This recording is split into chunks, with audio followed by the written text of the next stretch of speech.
हाय दोस्तों, नमस्कार। तो हम पढ़ते हैं एक कहानी। और कहानी का क्या नाम है? गुलाबो, चुईया और गुब्बारे। तो दोस्तों शुरू करते हैं हम कहानी। अल्लाह बख्शे, भी गुलाबो चुईया भी खूब थी।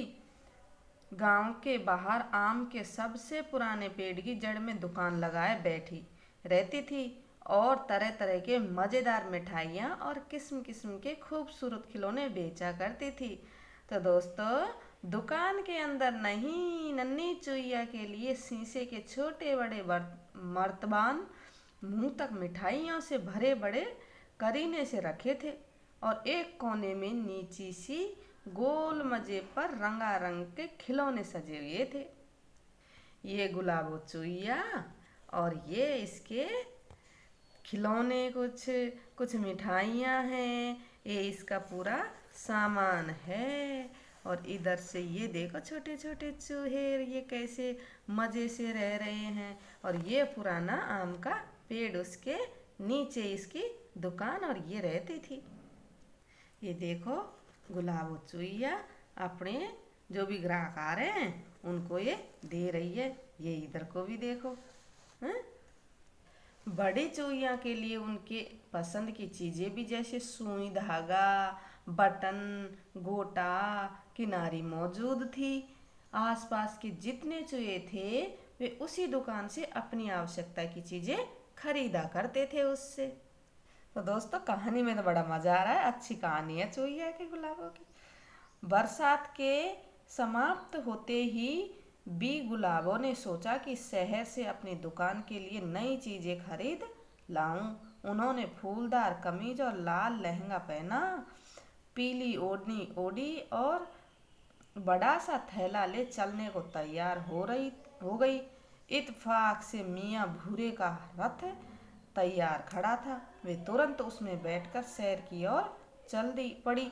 मियाँ भूरे को रास्ते में जो भी दोस्त मिलता गया उसे रास्ते में बिठाते गए, यहाँ तक कि शहर पहुँचते पहुँचते रथ खचाखच भर गया।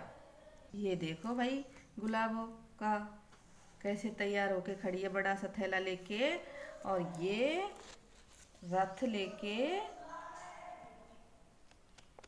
भूरे मियाँ मियाँ भूरे खड़े हैं यहाँ पे भाई, और ये इसका रथ है। तो भूरे मियाँ के साथियों में दो चार ऐसे थे जो शहर से चीज़ें खरीदने चले थे और कुछ ऐसे थे जो अपनी बनाई चीज़ें बेचने जा रहे थे।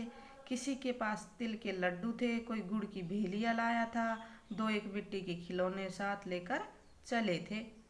ये भूरे मियाँ का रथ है और इसमें ये शहर जाने वाले लोग, और ये बैठी गुलाबो, और ये भी और बहुत सारे इनके दोस्त हैं। शहर पहुंचते ही गुलाबो गाड़ी से उतरकर सामान खरीदने लगी। सब दुकानदार उनकी जान पहचान के थे।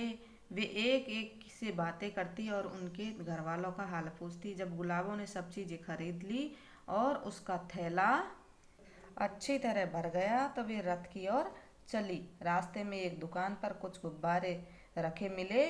उन्होंने मन ही मन सोचा, आहा, हाँ, ये तो मैं ज़रूर ही खरीदूंगी। गांव के सब बच्चे इन्हें देखकर बहुत प्रसन्न होंगे और झटपट खरीद लेंगे। ये देखो भाई, ये है इनका मार्केट, बाजार।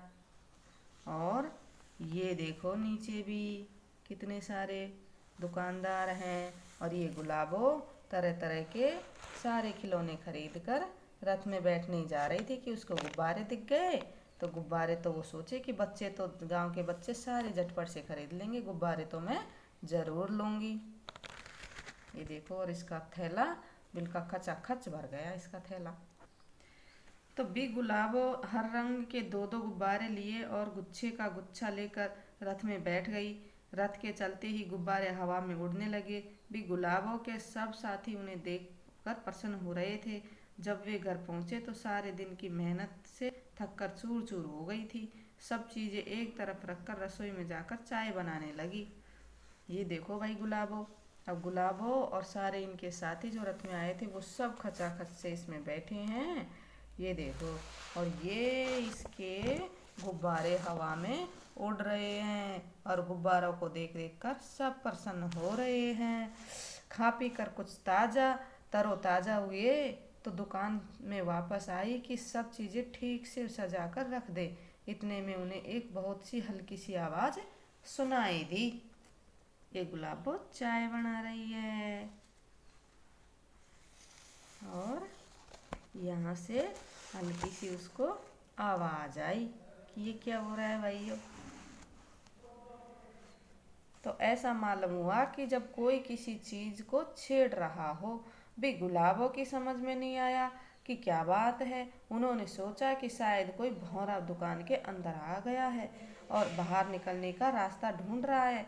चारों तरफ चीज़ें हटा हटा कर देखा मगर वहाँ कुछ सोता तो दिखाई देता। आखिर थक कर बैठ गई और फिर अपनी चीज़ें थैले में से निकाल निकाल कर सजाना शुरू कर दिया, मगर अब भी वह आवाज़ बराबर आ रही थी। जब भी गुलाबो और सब चीज़ें दुकान में ठीक से रख चुकी थी तो गुब्बारे की बारी आई। जब वे खिड़की के पास लटकाना चाहती थी ताकि शीशे में से बच्चे दुकान के बाहर ही से देख ले और झटपट अपनी मम्मी से पैसे लाकर खरीद ले, भी गुब्बारों के धागों को बांध रही थी कि आवाज़ आई, खुदा के लिए मुझे बाहर आने दो, खुदा के लिए मुझे इस कैद से निकालो। वो जो आवाज़ आ रही थी उसकी आवाज़ आई। वो इसकी दुकान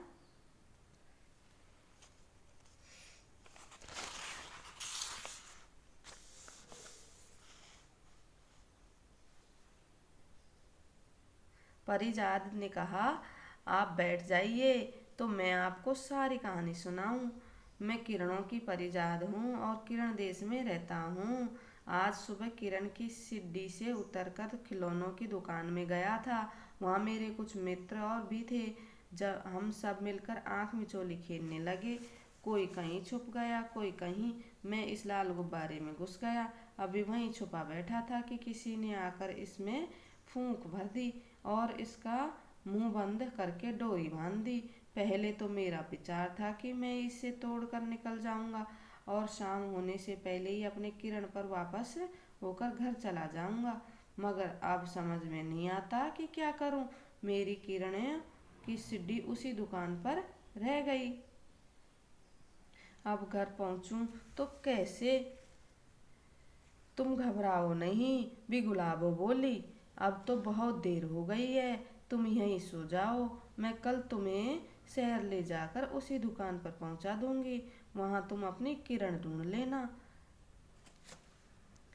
इस दूसरे दिन इसके बाद भी गुलाबों ने साबुन के एक खाली डिब्बे में नन्हा सा गद्दा बिछाया और छोटा सा तकिया लगाकर बिछोना तैयार किया और परिजाद को एक छोटी सी नरम चादर उड़ाकर आराम से सुला दिया।